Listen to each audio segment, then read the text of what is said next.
Hey guys, welcome back to the channel. If you're new here, my name is Brandon of 95 Tactical. In today's video, we're going to be doing our review on the Springfield Armory Echelon. Before we get into the video, I want to do a quick shout out to our channel sponsor, Aura. There are so many leaks that people have no idea how to protect themselves anymore, and this puts them at risk of credit fraud and identity theft. Data brokers are also collecting and selling your information. Aura offers data monitoring that will notify you quickly if it detects your personal information has been compromised and will help you resolve any potential fraud threats. Plus, their apps can encrypt your Wi-Fi connection and protect your phone and computer from malware. Aura offers a 14-day trial and you can cancel whenever you want. Sign up with the link in the description down below to stay protected, and if you want to help support the channel. Also, if you want to help support the channel in a different way, we also started a Patreon, so be sure to check that out in the description down below. Alright, so for a quick rundown of the specs, the Echelon comes with a 4.5 inch cold hammer forged barrel that has a 110 twist. The barrel and the slide both have a black melanite finish. The Echelon comes optic ready with a tritium front sight and U-notch rear. It comes polymer framed with the average trigger weight pull of 5 to 6 pounds. The grip width is going to be about 1.2 inches, while the length comes in at 8 inches. The height is going to be at 5.5 inches with the flush mag and 6.5 inches with the extended mag. The overall weight of the gun is going to be 23.9 ounces with the regular flush mag. The extended mag is going to come in at 24.3 ounces, and the MSRP of the Echelon comes in at $679. As far as it comes with the gun itself, it comes in a cardboard box. It comes with a 17 round and a 20 round magazine, the pistol mag pouch, a card that has your warranty and manual in it, a barrel lock, a mag loader, as well as 2 additional back straps, so it comes with a small, medium, and large for the Echelon, a pistol case, and lastly comes with an accuracy test report that shows the quality of your firearm, grouping at 10 meters, as well as shows the inspector and your serial number on the actual paper, so that's pretty neat. Alright, now as always, we go through our typical 10 category review for every firearm. So with the Echelon, we always start off with the out of the box value. That's going to be regarding everything that comes with the gun itself, not including the gun, like the box, the magazines, everything that just comes with it. Now as far as the scores, I gave it a 6 out of 10, Zach gave it an 8 out of 10, while Dominic gave it a 7 out of 10. So my reason for giving a 6 out of 10 is mostly going to be because of this right here actually. I like how it is a pistol bag itself, but it doesn't help with everything else in the box itself. So of course it's a cardboard box, you're going to throw it away right away, of course. But then you have the lock, you have the back strap, you have everything else in there. While this cannot fit any of that. You fit the gun, maybe one extra magazine, that's literally it. So I'm not really a big fan of that. Or at least give us a full carry bag that we can have everything together all the time. Also as well, the magazines, I was one of these 3, it only came with 2. Regardless of what people say out there, I think magazines should come standard with 3 magazines all the time, every time. So we've actually reviewed the Hellcat Pro from Springfield Armory in the past. I gave the out of box value a 5, and I'm giving this one a 6 because it actually comes with replaceable back straps. I thought that was really nice. So next category is going to be ergonomics. So what that means is, how does it feel in your hands, and are you able to manipulate the slide release, the mag release, and the trigger, and how does the grip texture feel in your hand? So for this category, we all gave these a 9 out of 10. The one thing that I did like about this is that it's ambidextrous control. So it fits perfectly for you lefties out there. Can we go like there? Does that work right there? Awesome. Guys, new addition to the studio, bubble tees. Let's do a quick rundown of the ergonomics on the Echelon real quick. So we're gonna go front to back. Here in the front, we have the slide serrations. They are really deep, super easy to rack the slide back and forth, the same depth as it is in the front and in the back. So moving down a little bit, it's gonna be the slide release. It is ambidextrous, so you have it on both the left and right side, which is very great for left-handed shooters. I do like the slide release a lot. It was very easy to manipulate it, as in when it's time to reload, it was very easy to hit. It is a really big ledge, which is great. The mag release is also ambidextrous and very symmetrical, both sides, so you're able to hit it with your left thumb and your right thumb at ease. So moving down to the lower part of the gun is the grip texture. We have grip texture in pretty cool spots. It's gonna be this little ledge here for your thumb, and the takedown lever has grip texture. Kind of rotating to the back is gonna be this high palm grip texture, which is very great for your support hand. So the one thing I am gonna detect for a point is gonna be the grip texture. The texture is there, but I kind of wish it was a little bit more aggressive, so it bites your hand a little more when you're shooting. I just know that when it's gonna be kind of wet and hot, if not rainy, this grip texture is kind of gonna slip it out of your hands. So that's why I gave this a 9 out of 10. Well, I do agree with all the points that Zach brought up. I do Also want to solidify the grip texture part of it won't really work that well when it's wet. We actually had the opportunity in Ohio Range Day where it rained the entire weekend, and we were severely lacking on our grip control because it was wet. And I know this stipple job is not as aggressive as the ones on our 2011s that we ran. I can tell you enough that this is not going to stay in your hand. But a few things that he didn't talk about that I do want to talk about is the trigger guard. If you notice, the trigger guard is actually oversized. So if you are in a Leo or someone on duty, it does allow you to have like combat gloves to fit in here. Also, while we're on the trigger guard, it does have grip texture underneath for a point of reference or extra grip as well. Or if you're someone who does like to put their finger in front of the trigger guard and you're not running a light, it does have grip texture up there as well. Another weird thing that I found is there's even grip texture on the guide rod. I'm not sure what that might be for. Maybe you really just want to make sure it's in a really locked in spot if you're shooting someone from low retention. I don't know, or maybe you're weird and you hold it like this. That's up to you. The back straps on the Echelon are also interchangeable. It did come with 3 different sizes, a small, medium, and large. So it's really ergonomically friendly for people who are less endowed. You have small hands or you just have really giant ogre hands.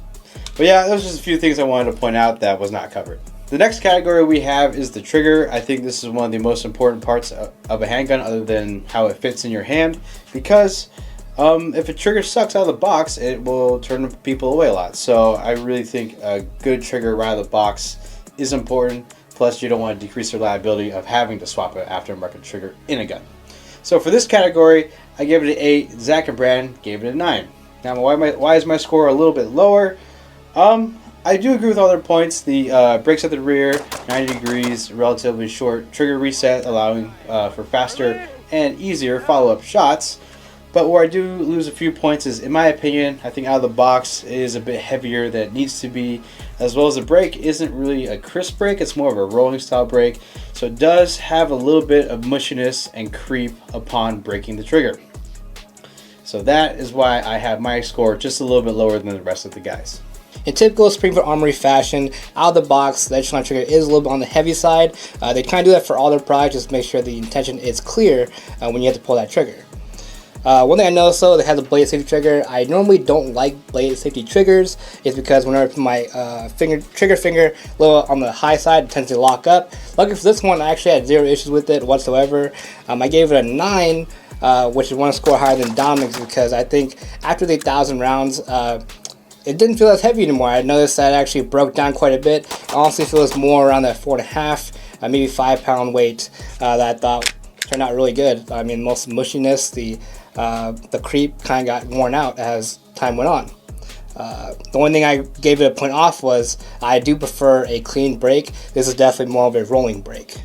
So starting with the irons, I normally like a bright fiber optic sight with blacked out rears. The Echelon comes with the tritium front sight and the U-notch rear. I actually really liked it. I'm really surprised with this. When I was shooting it with iron sights only, I thought that the front was easy to pick up. It was really bright, while the U-notch in the rear wasn't too distracting. I found that actually like fade away in the background as I was being target focused using the front sight only. Alright, now on to the biggest piece of innovation on this firearm that's been out for a while. It's going to be the VIS, the Variable Interface System. Pause. Yeah, you let your brain power say that. It did. I just slowed down. So how the VIS works is it actually has moving pins that allow you to adapt to many different footprints that are available out there on the market. So let you direct mount almost any optic out there. The benefits of doing this is, one, it obviously saves you money. You don't gotta buy a plate anymore. Another thing is actually it introduces one less point of failure. So instead of having to mount a plate to your gun and then mount a optic to the plate, all you do is mount directly to the gun itself every single time. So it's definitely a nice touch brought out to us by Springfield. The next category is going to be magazines. Dom and I both gave this a 9 out of 10, while Brandon gave this a 10 out of 10. So the Echelon comes with 2 magazines. It's going to be a 17 round mag and a 20 round mag with an extended base plate. So the cool thing about these magazines is that they have round indicators that start at 2, not like at 3 or 4 like other magazines, and they both stop at 17. Another thing is that we didn't have any trouble with the slide locking back on the last round, which is pretty good. So that means the spring tension on this in the feed lip for the slide lock was working as it should. I am gonna minus 1 point off of this just because of it not having metal base plates. I do drop my mags a lot, so I wish the base plates would be a little bit more durable out of the box. So my score is also a 9 out of 10, just like Zach's. I deducted the point for the exact same reason about the base plates being plastic. So just like Zach, I gave this category a 9 out of 10. I do agree with the sentiment of having plastic base plates means they are prone to cracking and breaking a lot easier than metal ones. So I am a Springfield Armory fanboy. I do have a lot of Springfield guns. I've owned some in the past. And something I do know that Springfield does is they do tend to cheap out on their magazines. And that being the base plates on the Echelon. They're actually built similarly to the ones on the Hellcat Pro, and I know those are prone to breaking easily. And while we haven't had it happen to us, we've seen across a bunch of forums and on YouTube that base plates like literally exploding while even under fire. So your miles may vary. I do think Springfield could really improve on their magazines. So about a month ago, we actually uploaded a short about the Echelon having a malfunction. Interestingly, we're not quite sure if we even induced that ourselves, because when we tried to recreate it, we could basically not do it. We did it once, but what we think that it's from is from the magazine just having like that perfect moment of it's not seated properly, just a maybe. But if it's not seated completely, normally the round would not load in the chamber. And if it's the opposite of being too late, the round would chamber. So we're not quite sure, but we saw a bunch of Springfield apologists having some crazy copium of comments like, oh, I have an Echelon, mine doesn't do that. Hey, you know, just because you didn't get in a car accidents still do happen around the world, guys. So for this category, we have felt recoil. Now, this is also important to me other than the trigger. This is probably the second most important. Third most important, I lied. The second would be the ergonomics. But felt recoil is where, like, you know, you go to the gun store, you pick up the gun, it feels great in hand, the trigger press is great. You go to the range, you shoot, you're either really surprised in a good way or a bad way, snappier than you thought or smoother than you expected. So for this category, all of us gave this a 8 out of 10. So for why I give this a 8 out of 10, I thought this was a really easy gun to control. While it wasn't the softest full-size striker fire I've shot, but I think it's quite up there in terms of really good recoil. As well as the felt recoil being relatively easy to control, I thought the return to zero was phenomenal. I thought the gun, as a cycle, the return to zero was perfect. I didn't feel like it was oversprung. I didn't notice it dipping down at all. Or I didn't think it was undersprung, where I found that the dot was like hovering and I was waiting for it to return back to zero. So when I think about a 10 out of 10 felt recoil, I kind of think of full-size 2011s, and I don't think the Echelon shoots as good as a full-size 2011. So very easy to control gun to shoot, but just isn't the softest I've shot out there. Next category I'm going to get into is going to be weapon handling. This category is actually going to be pretty much taping as ergonomics, but putting everything into practice. For our scores, myself and Zach, we gave it a 9 out of 10, while Dominic gave it a 10 out of 10. Alright, so following suit with Zach, I will actually go from the top to the bottom here. Starting with serrations, under practice while we were shooting it and going through malfunction drills, that kind of thing, the serrations were actually very easy to actuate. I had no issues with them whatsoever. Well cut, very deep, so I think they did a good job there. Definitely improvement from their previous firearms that they made in the past. The magazine and the slide release. Of course, we talked about earlier, they're also fully ambidextrous, completely identical on both sides, the left and the right side. So if you are right-handed or wrong-handed, this gun still fits you. So the placement of them, I think, is very good. Springfield Armory is pretty well known for making sure that the side release especially is always going to be out of your way, but yet always easy to reach. So when you put your hand there, you can see that I actually have a little bit of room left for the slide release, even with my higher grip posture that I usually go for. And on top of that, I can still reach it one-handed, no problem. So I really like that. I have smaller hands compared to other guys on the channel. I'm really happy Springfield Armory always does that. Magazine release, always. I still have to break my grip just a little bit because I got smaller hands. Is what it is. Doesn't actually slow me down anyway though, so I don't dock a point for that. As far as the grip angle for this firearm, it does not follow the same line as a 1911, so it doesn't actually have that natural point of aim for myself, but it's not as aggressive as a Glock, so it wasn't too hard to adjust to in my opinion. Lastly, where I think I lost a point for myself is going to be the grip texture. The grip texture I think is okay. The more you bite down on it, the better it gets, but I noticed as my hand got a little sweaty about the range session, under recoil, my hand started to slip just because I don't think it's as aggressive as it could be. I did want to note as well that since it is a full size, I do wish it came with a flared mag well. I did not knock a point out for that, like how I didn't do it in previous reviews, but I think for a full size firearm, they should come with flared mag wells, especially since they have that large trigger guard there, made more for gloves. That kind of insinuates that should be more for a duty setting, right? So I think flared mag wells would definitely be more beneficial on a gun like this. So the other guys gave this category a 9 out of 10. I did give this a 10 out of 10. In terms of grip texture, I do agree with them. It could be more aggressive. However, for me, I didn't actually feel my hands like slipping under mostly dry conditions. And for the grip angle, I don't mind having the Glock-ish grip angle. I do actually have my wrist flexibility being not as good as other people. And when I do hold the Echelon, I'm almost at full lock, so my wrists do stay locked really easily. I do think this might be a skill issue, or maybe someone with bigger hands or a Glock knuckle, but I did find an issue when I did draw from outside the waistband. My middle finger would kind of hit the mag release, and then it would drop the magazine under fire. I'm pretty sure whoever's editing this video can show a bunch of clips of me doing that. What the fuck? Oh. It's really embarrassing. Next category is going to be comfort and concealability. So how easy is it to carry? So for our scores, Dominic gave this a 7 out of 10, while Brandon and I gave this an 8 out of 10. So the Echelon is going to be a full-size carry gun, which is going to be longer barrel and slide compared to my normal EDC carry is going to be the X Macro, which is more on the compact size, if you know what I mean.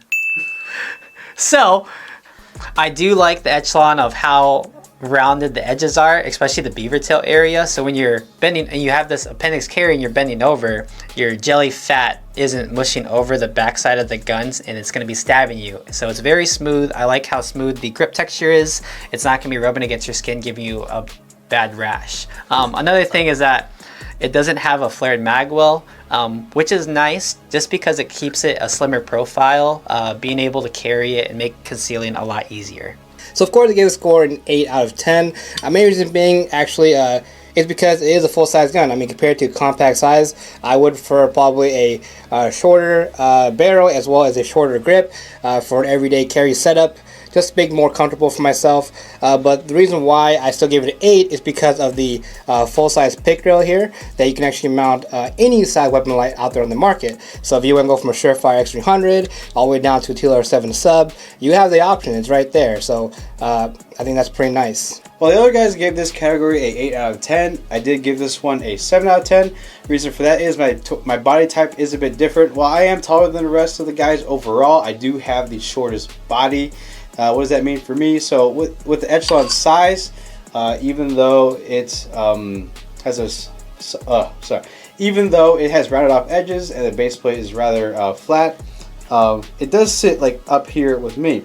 I even have the holster set at one of the lowest possible settings. So someone with a shorter torso, you will feel the kydex as well as the gun kind of dig into your body just a tad bit more. Or also if you're a little bit thick like I am, you do have some issues there. As well, I do feel the weight of this gun is a lot bit more noticeable than the Hellcat Pro I carry from time to time. So you do have to take that into account. As well as full size, of course, takes more kydex material. You kind of have to take up more room down here. But if you're like me, that's not a problem. And I do agree with the rest of the sentiments that the grip texture is not too abrasive where it rubs your skin away. And lastly, to add on to my short torso, I do print with guns a lot more easy. So even with my Hellcat Pro, I do still have to kind of think about what I wear, but more especially on a gun with a full-size grip length such as the Echelon. So I am not wearing any loose t-shirts with this. I do tend to wear heavier sweaters, kind of like what I have on right now. With the second to last category, we have aftermarket support. Now, why is aftermarket support so important? Well, most of us personalize our guns or customize them, or maybe there's just a few nuances you'd like to fix from the factory. So for this category, we all gave this a 10 out of 10. Why is that? We'll start with the new thing on the Echelon that Springfield introduced for it, and that is COG, the Coalition of Gears. Not really, but what's it kind of for again? It actually stands for Central Operating Group, and it's kind of set up similarly to the FCU that SIG has. So universally, everything is interchangeable on this gun. course, it's newer to the market and we don't know what the future prospects are, but we do know a lot of companies are making aftermarket products for the Echelon, such as Icarus. Icarus has made a metal grip module that has recently released, as well as Powder River Precision has made a phenomenal trigger for this, which we got to try out at GunCon 2024. We actually were lucky enough to receive one from them. So once this review is done, we'll hopefully get to install that and test that out as soon as possible. There are many different companies out there that will offer porting packages to extra serrations and window cuts for the slide. The best part about the slide too, it has a VIS system that allows you to basically mount virtually any optic you want that's available on the market. Of course, stippling can be done. If you don't want to do stippling, of course, with the Cox system, Echelon's main feature, you can swap the entire grip module completely. Of course, the Cox system, people think, oh, they copied SIG. Sure, but of course, I think it's just innovation to the gun market that brings more competition, breeding innovation. So I do appreciate Springfield's approach to this to add extra modularity to their platform. So that kind of reinforces why we all gave this a 10 out of 10. As for the last category of the night, we're going to be talking about price. The MSRP for the Echelon is going to be about $680. You can actually find a street price for about $600. As for the scores, we actually all gave it a 10 out of 10 because we think that's a very great value that you get for only $600. Now, of course, the design process for this was quite innovative. On top with the VIS and the COG system, they really put a lot of bang for buck into this firearm. And another thing you could tell as well that it's actually very blocky. You'll hear a lot from a lot of people when they shoot this firearm resembles a Glock a lot. So I'd safe to say that if you are a Glock fanboy or you shoot Glocks majority of the time, you're definitely going to like the Springfield Echelon. As far as the price point for $600, you're not going to find a lot of firearms out there that have the modularity that the Echelon has, other than maybe like the 320 from 6 Hour. Another thing as well is that since this firearm is actually fully ambidextrous, and magazine and slide release are actually exactly the same on both sides, it will fit literally any shooter. So to reinforce our score of 10 out of 10 for the Springfield Echelon, at $600, you're really not finding another full-size firearm out there that is just stuffed with technology and as modular as the Springfield Echelon. So kind of my overall thoughts about the Springfield Armory Echelon. I really think Springfield knocked it out of the park. With this product, I think it's very innovative what they're trying to do, especially with their COG unit being their answer to the FCU that SIG has, as well as their VIS system, allowing for any optic to virtually be mounted directly. Now, for most of you guys who watch the channel, I know you guys see me especially kind of dog on Springfield. Actually, I don't hate Springfield. I bought almost all of their pistol lineups. I had their Hellcat Pro, their Prodigy. I actually was contemplating buying the Echelon, and I may in the future. I do think they do great things. I love that they're trying to innovate with new items in the market. Sometimes they don't execute it well, such as the Prodigy that I had in the past having some issues, but hopefully in the future they keep making steps in the right direction, such as they did with the Echelon.